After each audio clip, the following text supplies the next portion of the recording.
Hello and welcome back to the Mindful Classroom. I am TJ Belasco, and today's lesson we're going to talk about our mind, how we focus our mind, how we don't focus our mind, the racing mind, and eventually we're going to bring this all together in a 10 to 15 minute meditation where we can work with our thoughts. So we'll get into a little bit of this as we go. I think one of the big things that I'm hoping registers today is this kind of misnomer or misunderstanding, really, that somehow in meditation we're able to stop thinking. We just shut our minds off. And there's nothing further from the truth. There's no way that we can ever stop thinking or shut our minds off. It's just not who we are. The reality is, the more we practice meditation or mindfulness, the more we're able to have an awareness of our thoughts, so that rather than our thoughts controlling us, we control our thoughts. So I have a couple examples of this before we get into the meditation we can talk about. And one of them is really our focus. Those things in life that we have a tendency to focus on and pay attention to. I used to use an example. I taught seniors primarily in high school. So most of them had started driving or understood the concept of driving.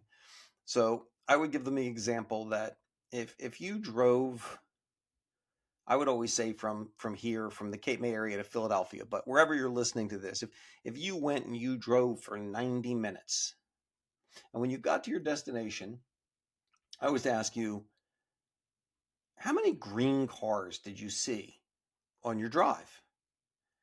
You probably would have no idea. Maybe one or two cars stood out because you're thinking about getting a new car, and we always tend to look at the models that we're thinking about getting, but you really wouldn't be able to tell me how many cars you saw because it's not something that you're focused on. But if I were to ask you when you got there, how many police cars did you see? You could most likely tell me exactly how many police cars you saw, because that's something we focus on. We drive by police and we slow down, we pay attention, we see what's happening. And I bring this up because if when you were driving home, I told you, all right, I'll make you a deal. I will give you $50 for every red car you see on the way home. I guarantee you would know exactly how many red cars you saw on the way home, because that's what you'd be focused on and that's what you'd be paying attention to. And our mind works like this. Opportunity works like this. So often we're not looking for opportunities out there. We're just kind of going through life the way we go through life, often on a conveyor belt, not looking at anything other than what we tend to do, that we don't see these opportunities that exist. And then we look at other people and, wow, how is it that they thought this idea up, or that they were able to catch on to this before anybody else did? And it's because some people really go through life aware of the opportunities that sit before them. They're always looking for something new or something that can serve as an opportunity, a way to get ahead. And I think it's a great thing. I had a conversation with a friend today regarding me stepping away from teaching. And I said it the same way I've said it since I knew it was my time to make that decision. I walked away loving what I did. I still loved to teach. It was great. It was very rewarding. I'm lucky I found a job that was so rewarding for me. But as I got deeper into my career, and especially my last year, I didn't feel like I had as much room to grow in that profession anymore. I didn't think that it had as much to offer me as I had to offer it. And it was time for me to leave my comfort zone, leave something I knew really well, and look for other opportunities, look for other ways and other things I could do. And I look at, the establishment of a coaching business, of helping other people get ahead, helping other people find these same passions in themselves, or sometimes helping people find their own way to cope with their frustrations and the turmoil of everyday life. That's an area that now is bringing me a stronger reward. So just like the cars, as we go through life, we have to look at what opportunities exist out there, what things that we can do for ourselves, and sometimes it's finding something that's not there. It's finding a need or a niche or an opening that needs to be filled and seeing that you have the skill set to fill it. So, I think it's really important, that idea of putting our focus and where we look at what's out there and what's available for us, and challenging ourselves. It's a really, really good thing to challenge ourselves. When I was sitting in the water today, if any of you had a chance to see that, one of the things I mentioned, and it's a great challenge for ourselves, is from the book, The Five Regrets that of the Dying. And I'm going to expound a little bit more on them now.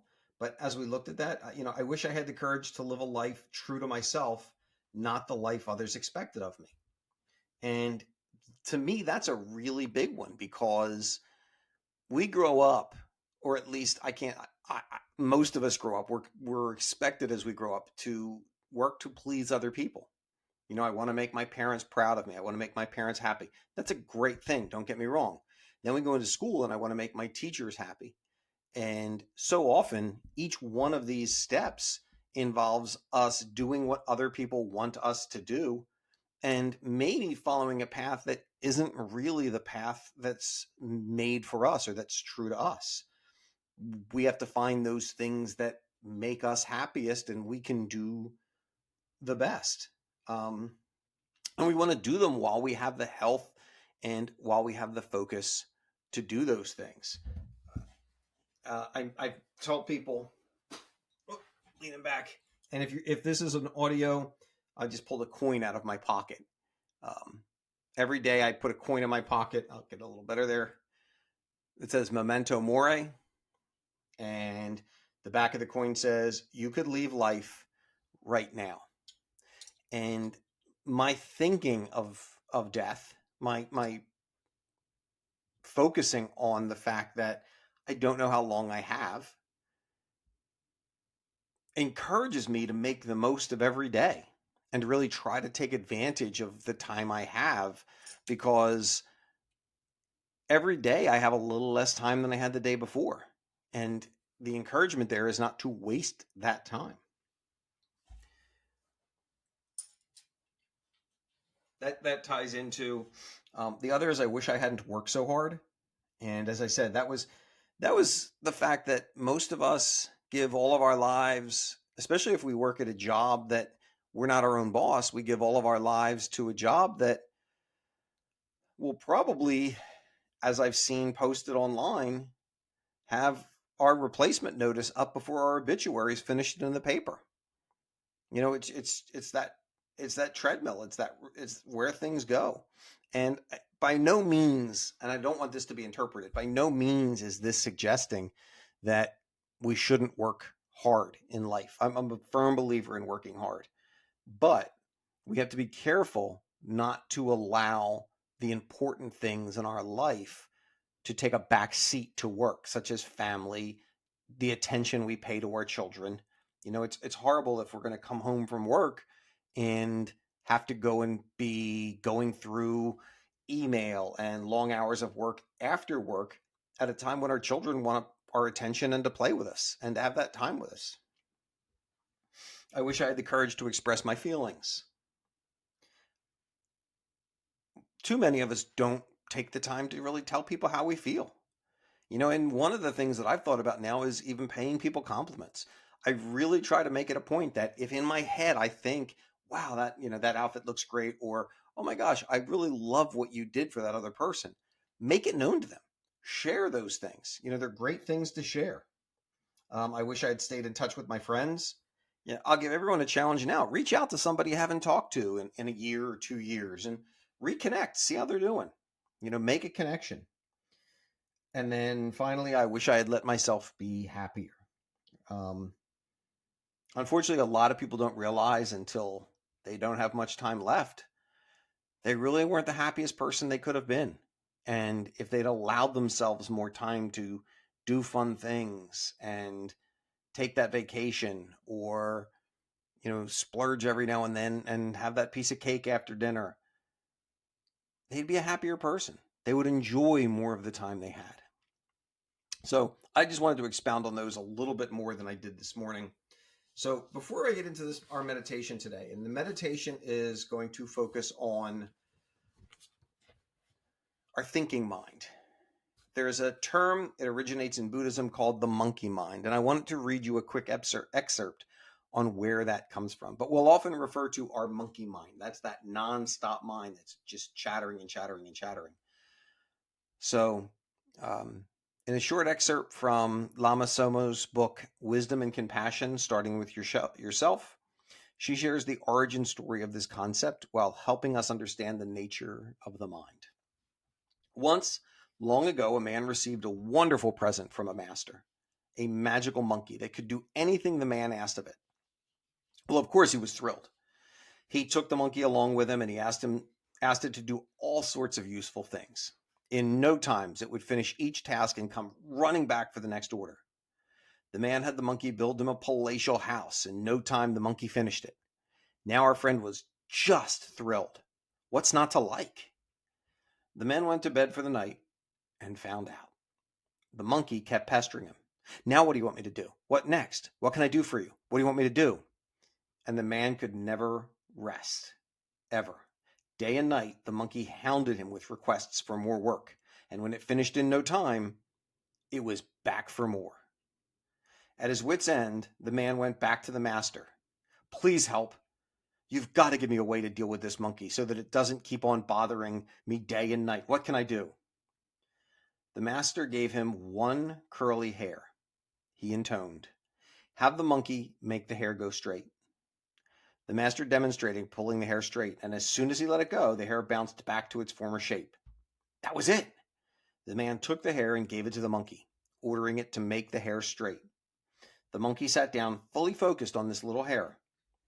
He pulled it straight, but it bounced back. He pulled it straight again, and it bounced back again. And so it went on for a minute. The man raced to his bed and gratefully passed out. The story was that days before we had straightening irons to straighten hair. So, now, many Buddhists will refer to monkey mind as that mind that won't shut off, like this monkey that nags us and nags us and nags us and nags us. We have thoughts that no matter what we do, they pop back in our head and they pop back in our head and they pop back in our head. So today, we're going to look at an exercise that doesn't quiet the mind, but looks at where our thoughts are coming from and what emotions are generating these thoughts. And in some ways, this meditation is a way of giving the monkey that hair to straighten. So,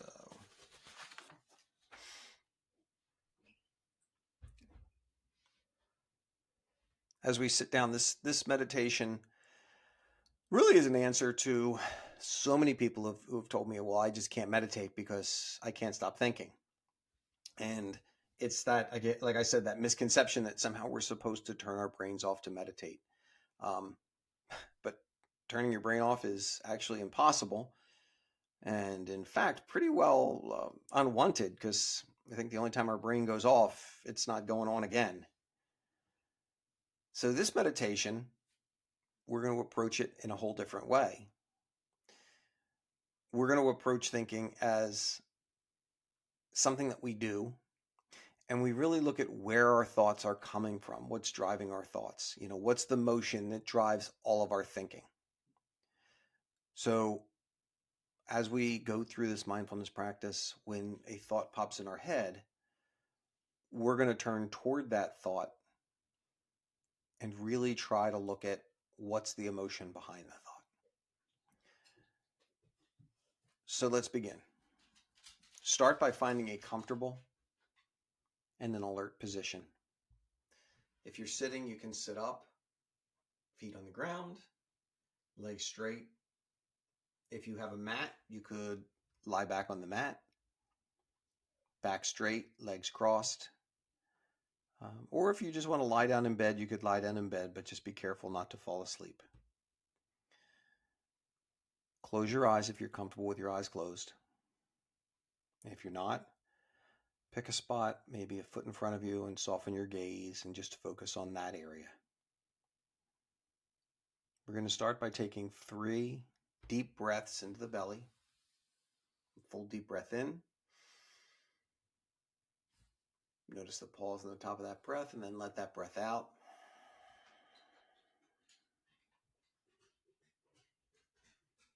Second deep breath in. Let your stomach fully expand. And then a deep breath out.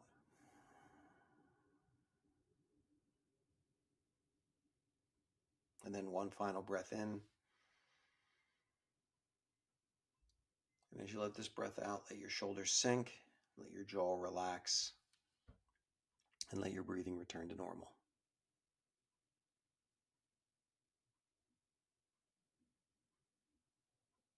Now find something that you can focus on, something that will be easy for you. And we're going to call this your anchor. And in mindfulness, we come back to our anchor when our mind drifts away. That focus can be your breath, the in and out of your breath, either on your stomach, your lungs, or your nose. The anchor can be your body, feeling sensations you have in your body. Or that anchor can be sounds around you. Focusing on sounds you might hear around you right now.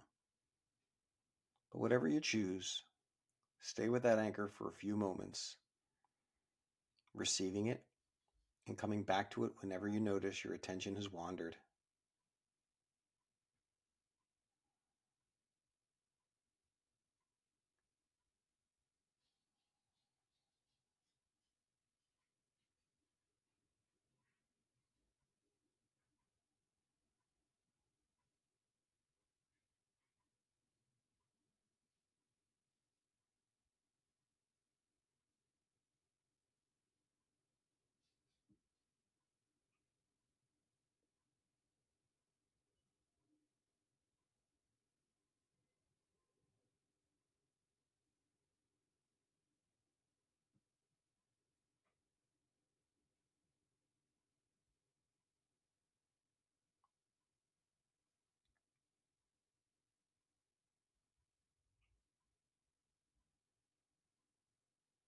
You probably notice in this minute that you had some thoughts come through your head.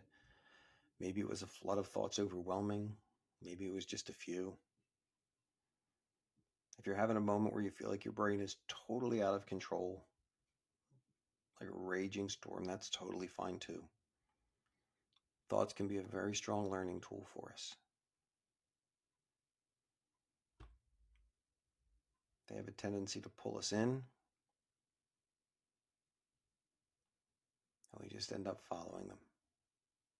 When that happens in meditation, just remind yourself to come back to your anchor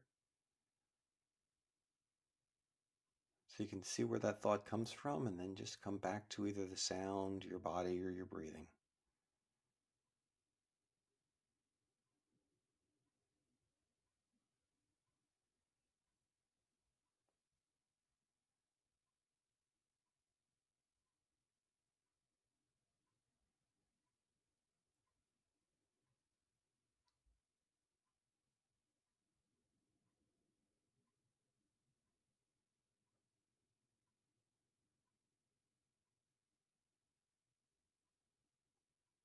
Now, when you find a thought comes out, this is a moment to get curious about what might be underlying that thought. Is there an emotion present that feels connected to your thinking?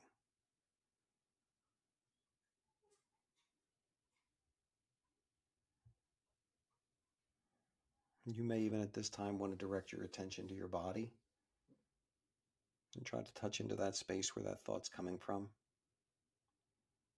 You can check your stomach, your belly if it's upset, turning in knots, your chest if you're breathing up high. You can check your throat,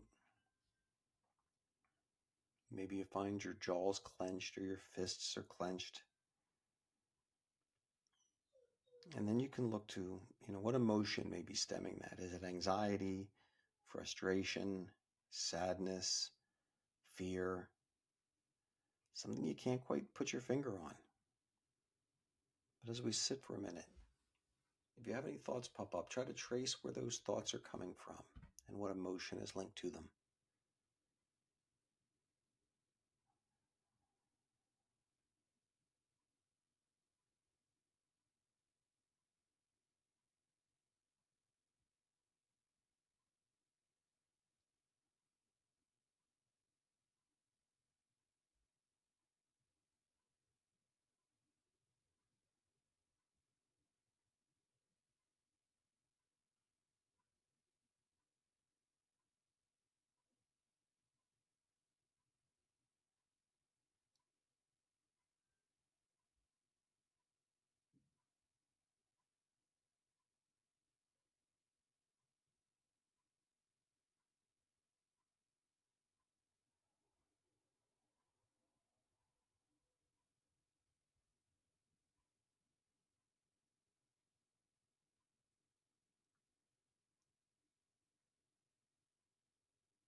And as you breathe, allow these sensations in your body to move.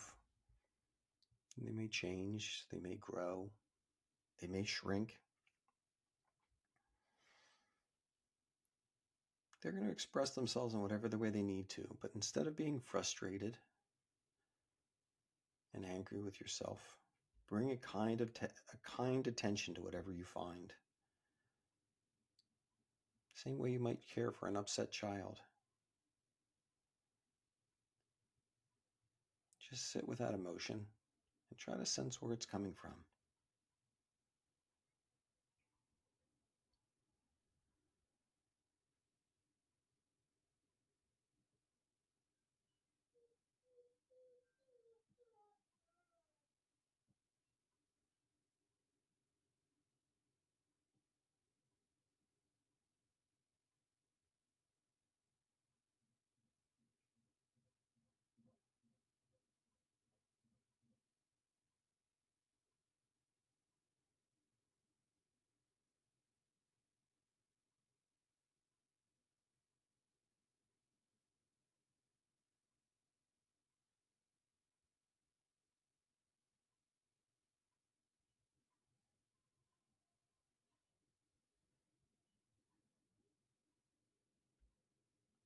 If you feel like you're getting lost or overwhelmed with these thoughts, gently keep moving your attention back and forth between your anchors and the emotion.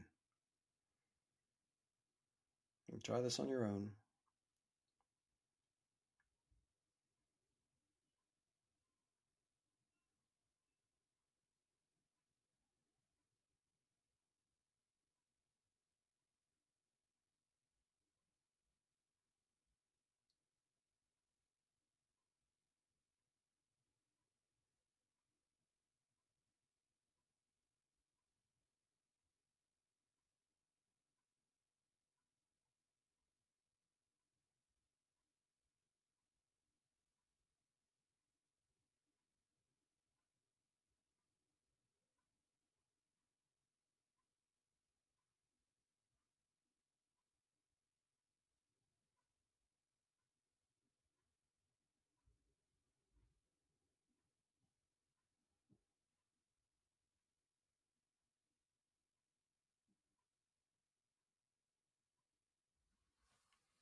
As you continue with this process, your thoughts may very well continue to come into the forefront of your mind before you can let them drift, and that's okay.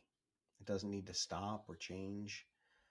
We're actually using our thoughts as a resource to connect us to what's happening at a deeper emotional level. So it's not a problem. Our thoughts are an expression, they're a part of us that is yet to be expressed, or maybe something we haven't paid enough attention to. And when we can connect in an open, caring, and non-judgmental way, it can help us address what's going on that deeper level and bring our attention and our care to where it's closely needed. As we continue, you could even drop in a question or two and see what arises. As a thought comes up, ask yourself, what is this really about?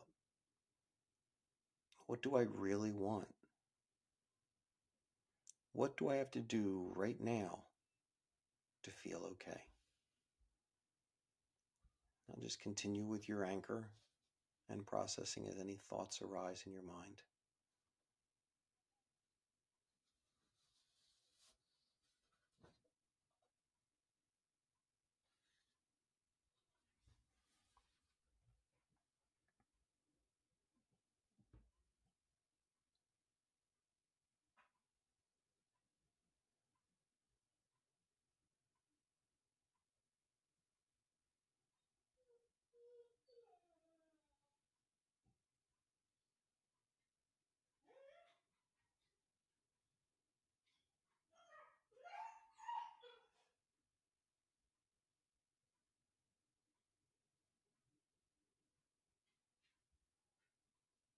Remember, we're not trying to change our thoughts and feelings for different ways. We're just trying to understand them a little more.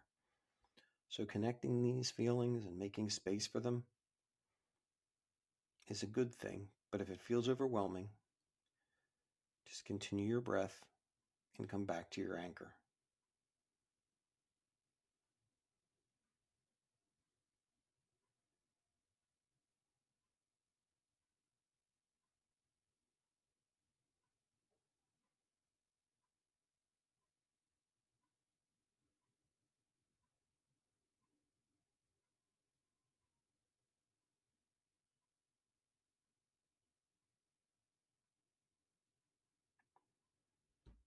You may get pulled back into these thoughts over and over again, and that's okay. It's actually how it works. Whenever you notice you've been lost in thought, it gives you an opportunity to pause and now ask, where's this thinking coming from? And how can I make space for this? Then sense into your body and see what comes up.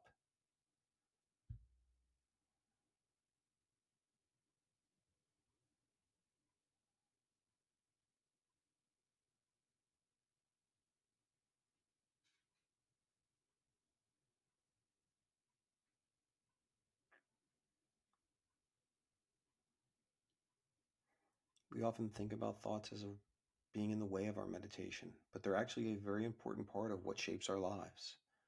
Our thoughts point us to places that have yet to be seen or heard. And often we see places that really need our attention. So for the next 2 minutes, we're going to keep exploring. Focus on your anchor, but when a thought arises, investigate it. Where is it coming from? And what can you do to help it?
you're going to hear the bell ring 3 times.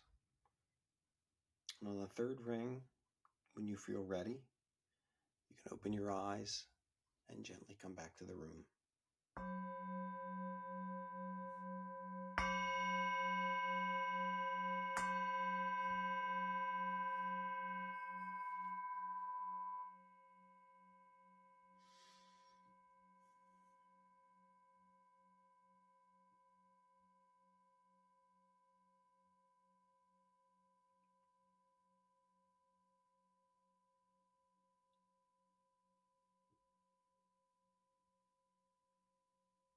So I thank you for joining me.